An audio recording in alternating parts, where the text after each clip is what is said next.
Good morning. I'm Andre Warren, aka the Soulful Chef, owner, operator, chef, manager, all of that for Soulful Flavors Crave in Tampa, Florida. Hey, it's Kellen, and today on Diversified Game, if you have an appetite, man, if you're not in Florida, you're going to get your ticket sometime because, this is the place to be with the weather. As you see, my today's guest is a former Navy man. He's a Omega Phi Psi man. So I know the bros go support his restaurant. When you go to his Instagram and when you see him flying all around the world, especially one thing I also appreciated, they were really going somewhere in the private plane. It's going to make a lot of young chefs out there get inspired to pick up, get their brain intact, and get their business right because he's making it look good. But he has a real restaurant in Tampa that lobster and waffles. Y'all know chicken and waffles. He remixed it to waffle and lobster. So, he's just one step away from the Travel Channel and, maybe possibly his own show. Andre, Soulful Chef, welcome to the show, my bro. How you doing? Doing good. Thanks for having me. I really appreciate it. Thank you. Thank you for coming on. And for all those people that might be listening who are either going in the Navy or about to come out the Navy, can you give them, a little bit of how you went from the Navy to a restaurant? Because a lot of people, they don't know what they're going to do next. And then they see you and you have a restaurant and you do music and entertainment, hike it up. So give us the story, please. Yeah, I see you did a little research, I see. Yes, sir. It actually was not a part of my plan. I mean, first and foremost, give the honor to God. He put it, it's his plan, not my plan, to be a chef. When I was in the Navy, I became a E5, paid off a second class in 2 years and 4 months. And I got all these recommendations to be an officer, but I just wasn't comfortable being in the Navy. I wasn't comfortable being told what to do, what to wear, when to wear it, what time to be there. Shout out to my military folks, but at the same time, it's still an institution. A lot of people get comfortable, they get complacent. That's one thing I can never be.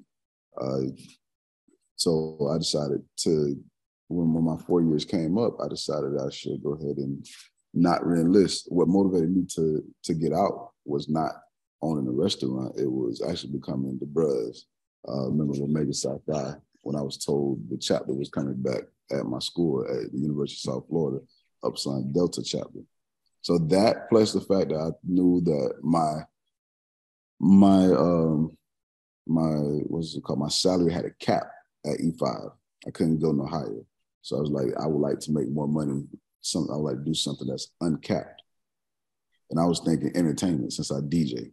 I was like, okay, maybe I'll just throw a lot of parties and DJ and make my own money, which I did in college and a little bit after. I only became a chef because being a bros, on campus, we were known for cooking chicken, grilling chicken. I just remix it, add the sides to it. And then people liked it, so I started selling it. And voila, restaurant. Just like that. But, coming from the Navy where, you said it's a cap. It's not like we're paying the military people like we, pay, they don't get they can't do so much overtime like a police officer, right? Like maybe a firefighter. Right. How did you, save? Because a lot of people, they have a hard time. Were there any loans or grant programs out there locally there in Tampa or here in Florida that, you were able to take advantage of? So I actually, back to the story of me becoming a restaurateur, entrepreneur. After college, I got married, had my first child, my daughter, who will be 4 next month. I began working at a school, being a school teacher, and then kids were bad, so I didn't do that long. But while I was a school teacher, I was going to this food truck, this barbecue food truck, and and I started talking to the guy. He was basically feeding me the game. He's like, oh, I make like $15,000 a weekend. I'm looking at my $1,400 teacher paycheck every 2 weeks, and I'm tasting his food like my food's better than this. So he was like, I just started on the corner with a grill, so that just sparked something in me to go and get a grill. So I went at a pawn shop, a grill on a trailer. That's when I started selling plates out my 1-bedroom apartment. I changed my photography. I was doing photography as well. I was just doing everything, trying to make some money. I stopped doing photography, changed my photography Instagram page to Dre Dub's Kitchen. And that's how it started. But I did take a loan after Dre Dub's Kitchen went for a couple months. Then the pandemic hit. I was also in grad school getting my master's in criminal justice because they pay us to go to school. I was just trying to make some money. That's all, just trying to make a living. So I took a loan for my student loans. I didn't have to take student loans because military, GI Bill. But I took a loan. Grad program gives you $5,000 each loan. I took a loan, $5,000, and put $1,500 with it. Bought my first small food truck for $6,500. And when I opened, I sold out in like 3 hours because of the support of the bros and then my popularity on campus as a DJ. So they came out and they supported big time. Wow. And for anybody who, majority of my audience are listeners, somewhere when you were talking, it went dark just, in the shadow. That Florida light, sometimes God gives it and takes it away. I just wanted to let you know that in case you wanted to adjust any type of way, but I'm good here. Yeah, because I'm actually not in Florida right now. I'm in Atlanta. Okay. Yeah, that this sun in the South is something else. But you're good. You're good right there, and you were good there. I just wanted to let you know, just so I wouldn't have you in the dark. I kind of like the shadow. I think if we could all tell our story in a shadow, we, invisible man, we would say a lot. Right. Now, when you started making money, and this is really for that 14-year-old or maybe even that 44-year-old who just got his prostate exam, I got to keep pushing y'all black men to get that, man. It's taking too many of us out. When you started making that money and you're selling out, did you go already have a CPA, or did you get a CPA, a bookkeeper? How did you keep track of all that money so you could increase to then go to the restaurant? So, I started out like we do as a people, off the books. I bought a food truck. Now it was on, so I registered it with the state, but the money, I started a business. I started a business account, but most of that money I was getting paid cash at a food truck. So I didn't really put it in the bank account at first. It was off the books. Not until I opened my restaurant and it was because the food truck was only on the weekends because I still had a job. By that time, I stopped being a school teacher, and I was working at the University of South Florida as a sponsored research administrator, helping with the school get grants for all their research funding. So I was only doing it. It was only a side job, side hustle, I guess.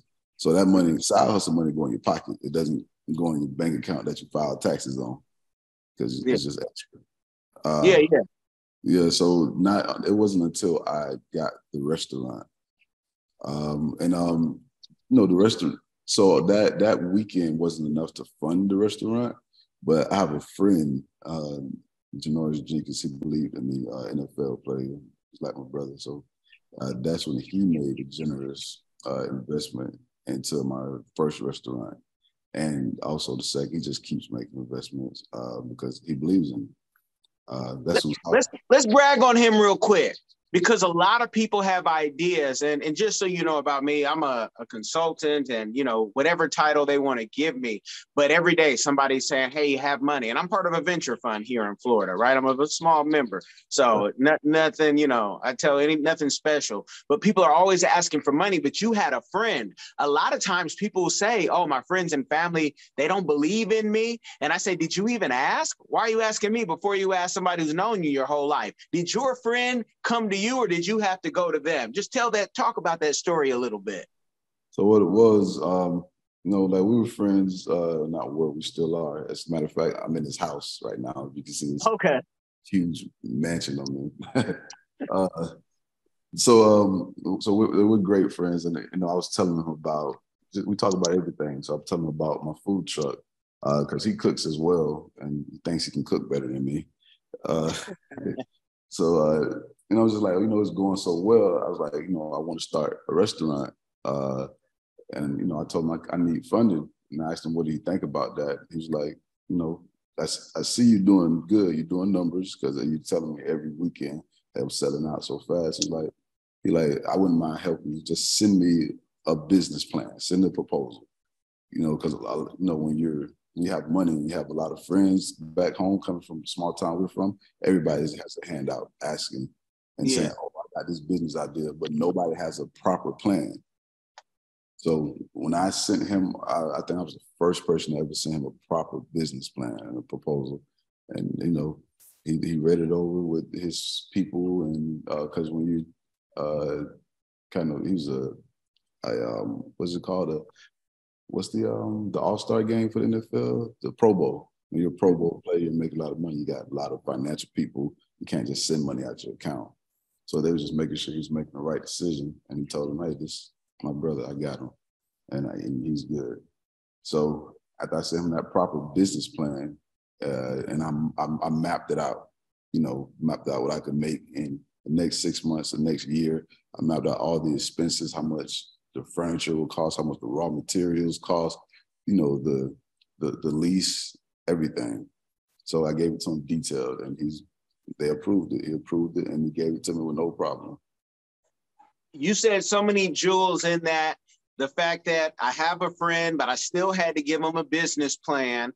He's like a brother to me, but he too has his people. And you guys, that's how you have your checks and balances, so you don't go broke. Because once you do have the money to help somebody else out, again, everybody's coming to you.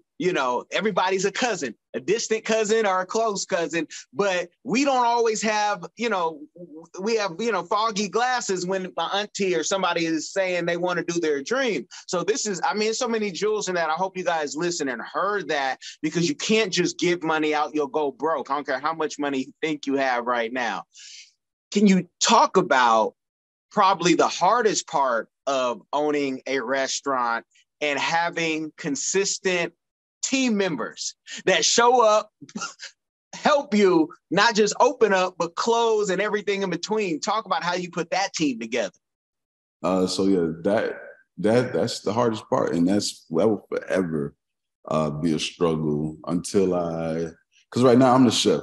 Until I hire someone else to be a chef that can be there like me. Like I'm in Atlanta right now. My restaurant opens tomorrow. My cousin had zero cooking experience. All he did was pork and beans and hot dogs. I trained him for a year to cook what I cook, to cook oxtails, candy yams, smothered turkey wings, baked mac and cheese. It took a year to train him. So he can do it now. Sometimes he has his hiccups. So that's the hardest part, that it's not always consistent. And my customers, they know. They're like, yeah, it was good, but I know you didn't cook today. So that's the hardest part, is keeping it consistent. Aside from that, it's a restaurant business. It's like a barn door. It's always open and closing. Employees, we have them one day, 1 week, or 1 month, then they're gone. Luckily, I got one person that stuck with me for 2 years. She's one of my best employees. She's gotten like 4 jobs while she's been with me, because they pay more, and she understands that I'm a small business. I can't pay you $18 an hour. So she go to those jobs, but they're not as lenient as me. So she always comes back. So she never quits. She just said, hey, I'm gonna go try this job, and I'll be here if you need me. But that's the thing. All these employees, I keep cycling through employees. When I opened my second location, I started off with like 12 servers. Everybody claimed to have experience, but they were horrible. I was losing business because of the servers. I started with 12 servers. Now I have 3 that's doing the job of those 12, and they're doing it right. So it's not about having the numbers; it's about having the right people So that was hard. Another hard thing is customers. My customer base is probably 90% African American, and we are our toughest critics. Like you laugh because I'm pretty sure you know that. Yeah. You can, and I share with customers a story. I said I went to Burger King one day, and I received horrible customer service. Food came out cold, everything. The lady had an attitude. I was like, you know what? Just give me my money back. Take your food back, and I'm never coming back. Before I left the driveway, I said, who am I kidding? I'm going to a Burger King sooner or later. It's going to go, the money goes to the same guy that's sitting at the head, whether I go to this Burger King or not. And with us, when we get mad at a small business owner and we say we're never going back, like that actually hurts us because we don't have a second location. And again, even not no offense to any Asian people, but we go to the Chinese restaurant. They don't always have the best customer service. You know, sometimes they act like we're supposed to eat there. You know, but we still go back. We don't say, "Oh, Chinese people got bad customer service." We don't say that. Like I said again, no, I'm not putting down the Chinese community. Now you speaking facts because we go from their restaurant to their massage shop, and either way, however you get the service, you keep going back, and we need to, you know, focus on going black, and also letting people know, hey, this is my experience. To the owner, can you talk about though, you know, your cousin who you were teaching for a year? What was that? And this is like a real personal question because in my house, I'm a 4-star Michelin chef. You know, ask my kids. I'm here. You know, I got the Traeger over here, a smoker maybe around the corner. You know, but what could you not teach?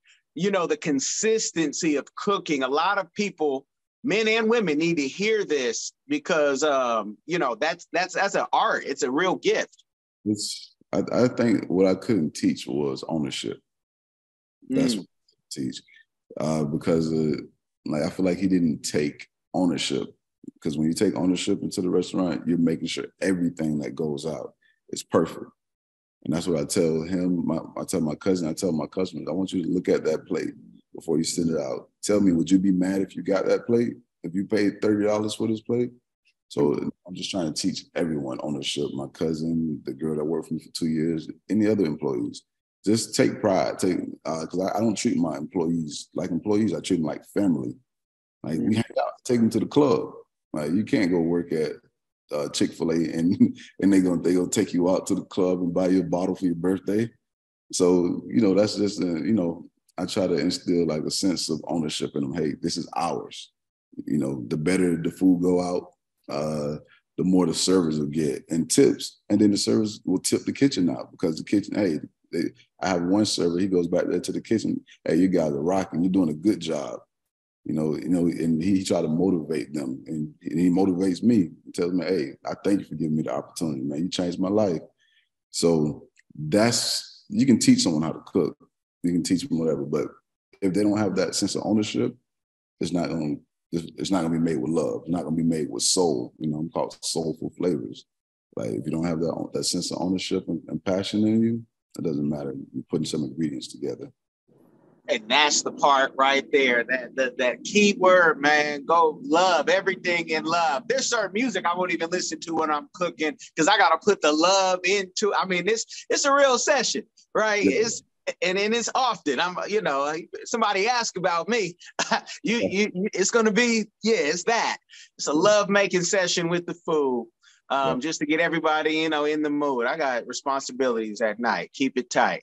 But can you tell people, you know, you got the restaurant. I know you do music too. That song that I heard, I said, man, if it's not the NFL, the XFL, Pop Warner, somebody take that. The only thing I say, I didn't hear the maybe kid-friendly version for Pop Warner, right? But you might have that in the vault. But that song, like you were a DJ, are you still doing music? Because music is probably like food, it's in you. Talk about your music. Yeah, so that song you heard was actually like the last song I did. And I think I did that, around 2018. And I don't know. I just felt like I was getting older because I'm 34 in 2018. I don't know how old I was. I had to do the math. I was probably like 30 at the time. So I was like, I'm getting too. I'm not trying to chase a music dream. Like, I don't want to be that old rapper, going to every club. Hey, can you play my CD? Even though I'm a DJ and I play my own music because I threw parties. And I still throw parties for USF. I do all the parties, homecoming, back to school, anything that's big. Even in the administration, they'll hit me up and say, "Hey, can you help us put this together?" Because I started a dance team and a step team at USF, so they really count on us for a lot. But I didn't want to be that old rapper trying to make it. So that I said that's gonna be my last song. I'm not gonna push it. I'm just gonna put it out there. If it does something, it does something. But right now, when it comes to music, so I had a shirt that says Blitz House right now. Again, my friend Janoris, he's like at the end of his career with football. He's still trying to decide if he want to go back because they're still calling. He did 12 seasons. But he started rapping, and he's doing it for fun. Like, we're the same age. He's not making out a career because he has more money than the rappers. Yeah. And he told me, "Hey, I want you to be my DJ. You my boy. Let's start a label, and you're the DJ on the label." So that's what I'm doing when it comes to music. Is I'm Janoris Jenkins' DJ. We call ourselves Rabbit Mr. Do It. That's his rap name. If you looked at my page, I don't know. I delete a lot of stuff. After we do a show and put a flyer, I delete it because I want my pictures on there. But you can check some of that out. He has some pretty good songs. All the NFL players rapping these days. AB rapping, Major 9. I don't know if you heard of him, but he was. Y'all don't stop with I'm too old at 34, man. I had my first colonoscopy and I made it look good and cut my locks, just last week. But old in the Black community, I mean, we Black don't crack if you don't smoke it. And the older you get, the more you acquire, the more homes, the more property. Come see me in Africa and to put this, acreage to shame. So, don't look at it like that, but you do music because you love art. Like, you do cook. You're never too old to cook, and chef it up. But like, that mentality is only something in our community because the Rolling Stones, the Beatles, all them, that ones that are alive will still keep pushing. Carlos Santana. And I know they've made it to a level where they're legendary, but so are we in our own time. It's God's timing. So yeah, don't look at it like that, because that stops a lot of people's, I think, progress. Like, it might be 40 when you hit, but ask Rick Ross, is he tripping? And ain't nobody tripping off that but us. It's an internal thing. And sometimes you can't get it when you're young, because there's some things that I have now. If I would have had it at 21, when I thought I wanted it, I might not be here. We would have had all type of fiestas going on. And y'all know what I'm saying. If you know, and if you travel, you know what I'm talking about. But I try to keep it kid friendly. So I'm not going to go into detail. Ask ChatGPT. Yeah. Can you tell people, the hardest part of you, so coming from, a smaller area, you went to the Navy, nobody's sweating you for funding when you're in the Navy. You start doing music, they might see you do some fly things. Like I say, you go in the plane, but you also have gone to other countries and you've explored. What's the hardest part of progression and then trying to deal with the people you came up with? Because they say little things like, it must be nice. And that's like, oh, I got to watch you because you hate, talk about that part. Some of my homeboys that I, came up with, I struggled with, once I started, once I went to the Navy, once I changed my life, and went to the Navy, started making a little bit of money. I went to the Navy with no car, no money in the bank account, or nothing. When I came out the Navy, I had a brand new, it was 2017, I had a brand new 2017 Challenger, black on black. So, that's when all the "it must be nice" came in. Then the restaurant, "Oh, you doing it?" It's like, no, you was there with me when we was at the club at 9 p.m. trying to wait in line to get in for free. Like, the same steps I took, you could take it. Like, so no, it's not. It must be nice. It's not like I came from money. We struggled together. Sure, I was riding in your car when I didn't have a car. So, but it'll come. You know, that all that stuff comes. People forget because they're not doing what you're doing, so they start to hate a little bit. You know, and they start to have a little animosity. But you know, that's just, I guess that's human nature. Like the ones that we're the closest with don't want to see us do good. It's strangers. It's you and I. We're strangers. We want to see each other do well, but the person next to me, I got to watch, which is, I don't get that. That's crazy. I want everyone to do well. And that's why you keep your passport active, so you can, you know, move and groove and see other places and other things. I mean, between your Navy and your personal travels, how many countries have you been to? Been to the Philippines, Japan. I only went to 2 countries in the Navy because I only did 4 years, and I wasn't on the boat. I was aviation, so we flew to where we needed to go. So I went to Japan and the Philippines in the Navy. Outside of the Navy, I've been to Bahamas, Jamaica, Turks and Caicos twice, Dominican Republic, Aruba, Panama, Mexico, Colombia twice. I'll be going to Colombia again next week. Is it next week? Yeah, for the 3rd time.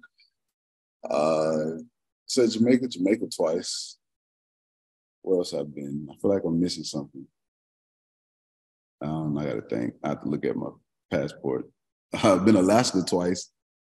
Not Alaska. I've been Alaska once. I've been to Hawaii twice. Nice. So you overdue now, because you overdue now to come check out, you know, Africa, where it all began. Yeah, I've been trying to plan that trip for the longest. Like I said, the hardest part is I have this restaurant that when I go to Africa, I have to be gone for like 2 weeks. And I can't use my restaurant at this moment for 2 weeks. So I gotta figure it out. If I go to Africa, I'm gonna have to close down for a week or so. But I don't want to do that. Then I'm losing money.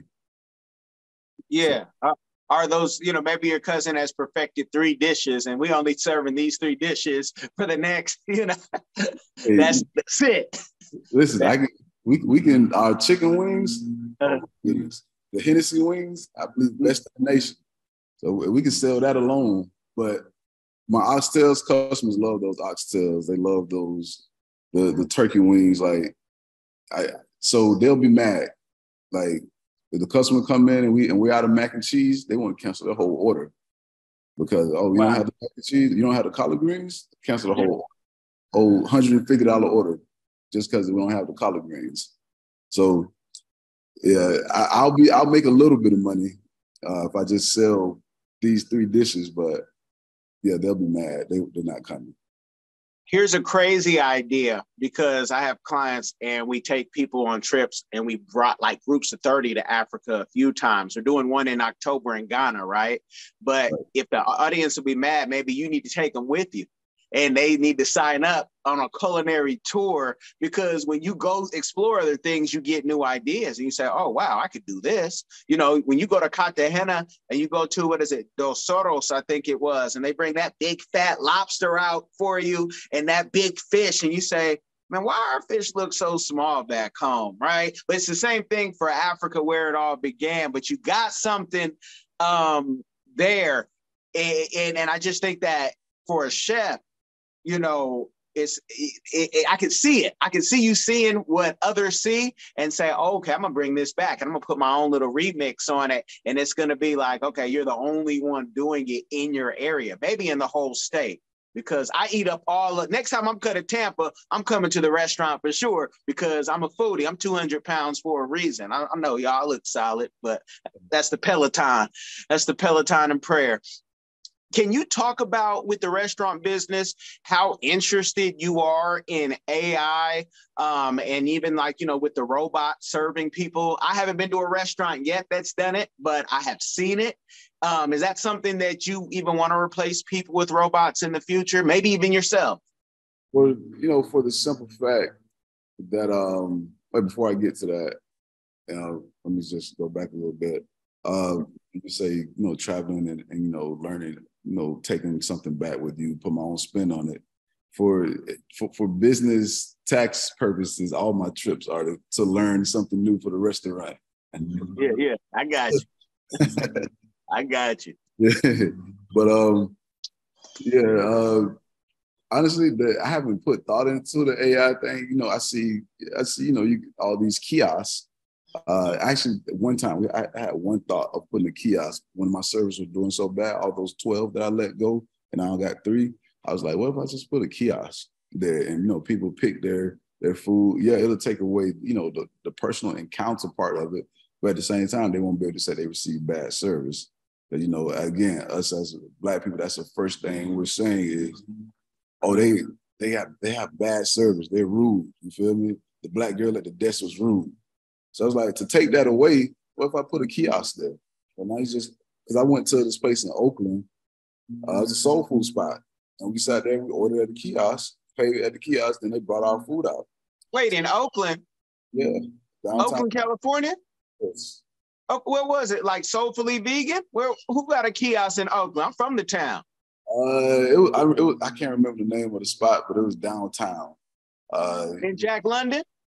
No, if it wasn't that, it was like the place turns into a club as well at nighttime. Oh, okay, man. It's not Jimmy's. It's not shoot. It's been a minute. Hey, my Oakland people, tell me who got a kiosk in their restaurant. I know, I don't even know if Jimmy's is still open. It wasn't Everett & Jones, even though Everett & Jones, y'all need one in yours, because, yeah. But okay, we'll move on. But you saw it in Oakland. I get excited when I hear, this town business. Yeah, I went to Oakland back in December because, again, my friend, he was playing for the 49ers. So let's go check out San Fran, because the 49ers are actually in San Jose. So I was like, let's go check out San Francisco. Let's go check out Oakland since they're down the street. So, and then we wanted to go to Marshall and Lynch's restaurant, but he was closed.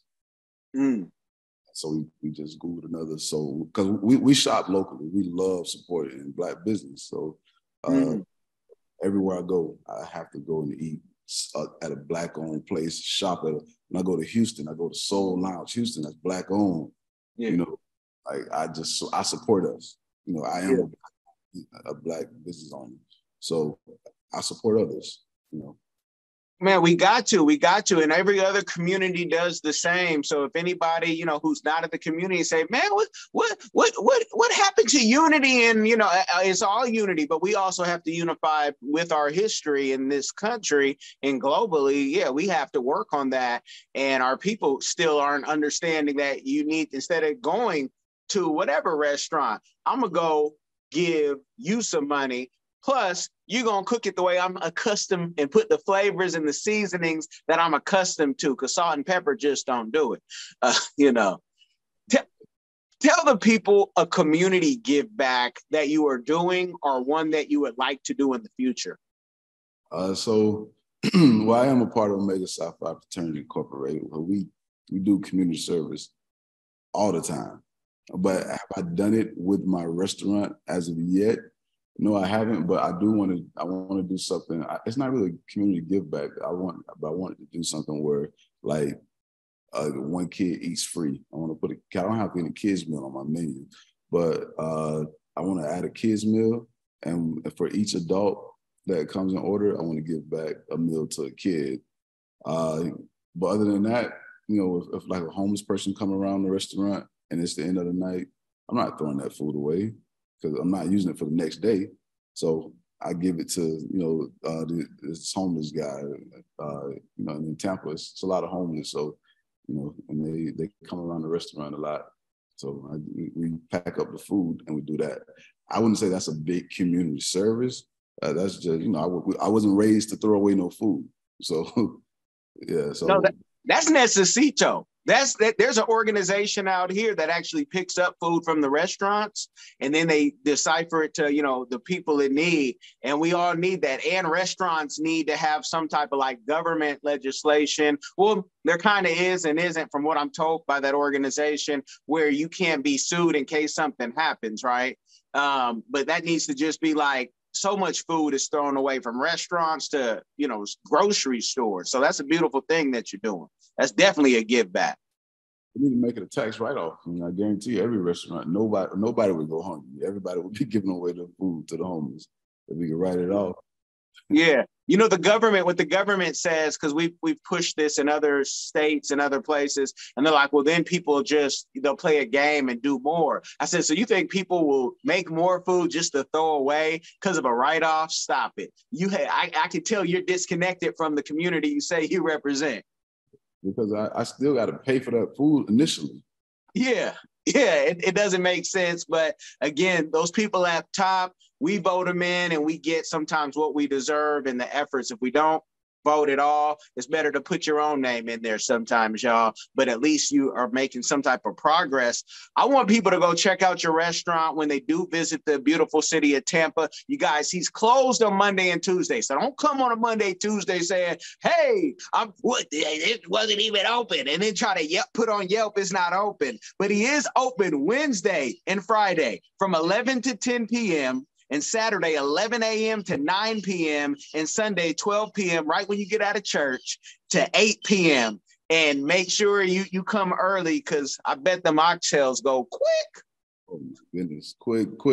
Last week I had one lady. She left mad. She wasn't mad at me. She was mad at her guy, her husband, boyfriend, whatever. She was like, I told you we should have came early because we were out of. I don't know what we were out of. We were out of something. I don't know if it was the oxtail or the mac and cheese. She was like, I told you this, we need to come early. And that's the one thing, like, as a small business, our customers, they get mad at us for running out of food. But we're not $1 billion or $1 million company. So we can't afford to just keep, an abundance of food ready because of, every day we're trying to guess our volume. If I cook too much, I'm wasting money. If I cook too little, now I'm not making money. It's kind of hard to be Goldilocks and be right there in the middle. So definitely, and people have to understand that, and that's why you got to come early because it's better for you to sell out than to have to be like, man, I lost bread on here, and it's a beautiful thing. You're not $1 million company yet, but again, like I say, Travel Channel. I love to say, put cameras in the kitchen and make a whole show yourself. You love to put it throughout the whole restaurant, but sometimes folks come with people they're not supposed to be with. So, they got to come in with the Kanye mask. But that's a whole nother story. But you gave the game.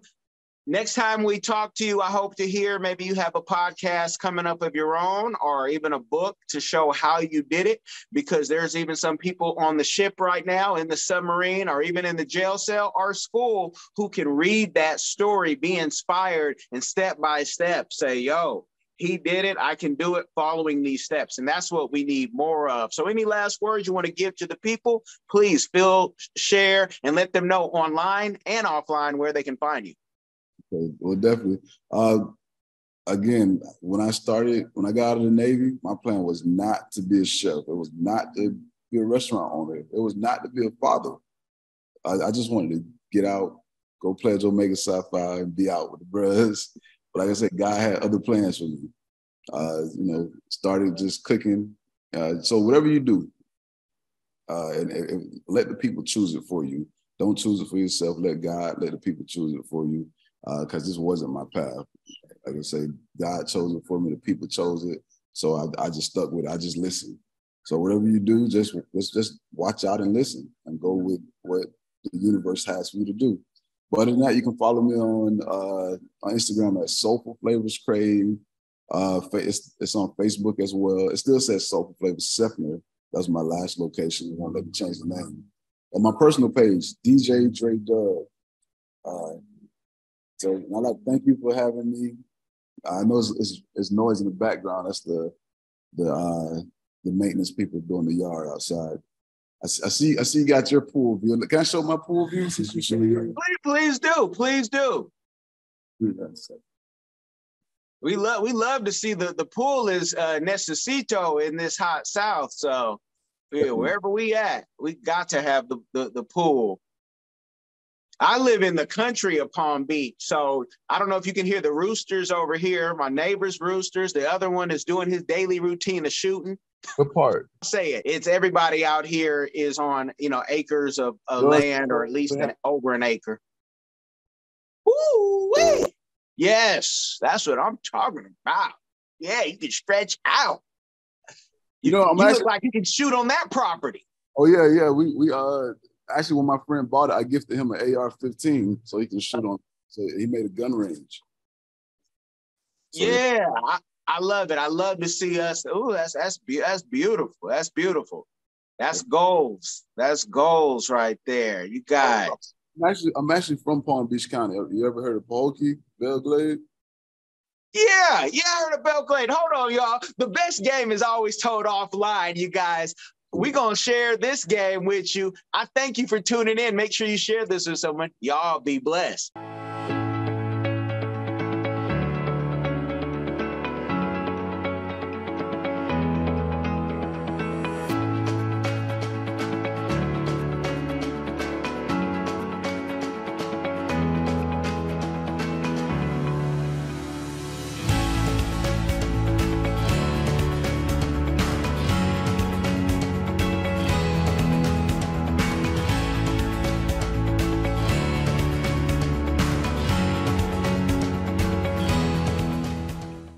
Hi everyone. Have you ever been curious about visiting Africa?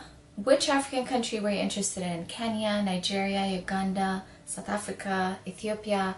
Which country are you interested in? My good friend Kellen Cash Coleman came up with a course called My First Trip to Africa that'll guide you through this process. It's only $20, and in this course you'll learn about passports, visas, vaccinations that you need before you go there, as well as a budget, how much the trip is going to cost. He also talks about what you should pack, what you should take with you, how you should travel on a budget. Did you know that $100 is worth 1,000 South African rand and over 10,000 Kenyan shillings? So imagine what you can do with $100 back home. I say back home because I'm from Sudan, I'm African, I already know how it's like. I know that, when you convert Canadian and American money, it goes a long way when you're traveling across Africa. So if you're curious, if Africa is a place that you've always wanted to go, always wanted to move there, Kellen Cash is the person to ask. Check out the course. There's a little preview you can listen to before you actually purchase it. If you're interested in this course, visit www.diversifiedgame.com. Don't miss out.